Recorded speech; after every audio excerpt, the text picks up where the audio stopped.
Hi! இன்னைக்கு நாம பார்க்க போற ரெசிபி உருளைக்கிழங்கு வறுவல். வரும் 5 நிமிஷத்துலேயே செஞ்சிடலாம். வாங்க எப்படி செய்யறதுன்னு பார்க்கலாம். உருளைக்கிழங்கை நல்லா தோல் சீவிட்டு ரவுண்டாக கட் பண்ணிக்கோங்க. கட் பண்ணதில் கொஞ்சமாக தண்ணி விட்டு நல்லா கழுவிக்கோங்க. அதில் இருக்க கார்போஹைட்ரேட்லாம் போயிடும். சுகர் ரொம்ப வராது, வாழ்வும் ரொம்ப வராது. அவ்வளோதாங்க. ஒரு ஒயிட் துணியில் நல்லா தண்ணிலாம் இருக்கட்டும்னு சொல்லிவிட்டு இது மாதிரி தண்ணிலாம் மொத்தம் இருக்கட்டும்.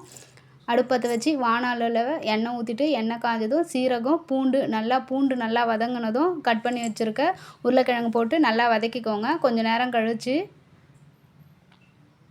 கொஞ்சமாக மஞ்சள் தூள், மிளகாய் தூள் போட்டு நல்லா வதக்குங்க. உப்பு, கருவேப்பிலை நல்லா வதக்கிக்கோங்க. ஒரு 2 நிமிஷம் மூடி போட்டுக்கோங்க. அப்போ நல்லா வெந்துடும். கொஞ்சமாக லெமன் ஒரு 2-3 சொட்டு விட்டுக்கோங்க. பெருங்காயத்தூள் போட்டு நல்லா கிளறி விட்டுக்கோங்க. அவ்வளோதாங்க, நம்மளுடைய உருளைக்கிழங்கு வறுவல் ரெடி. குழந்தைங்களுக்கு ரொம்ப இஷ்டமாக சாப்பிடுவாங்க. தேங்க்யூ. தேங்க்ஸ் ஃபார் வாட்சிங்.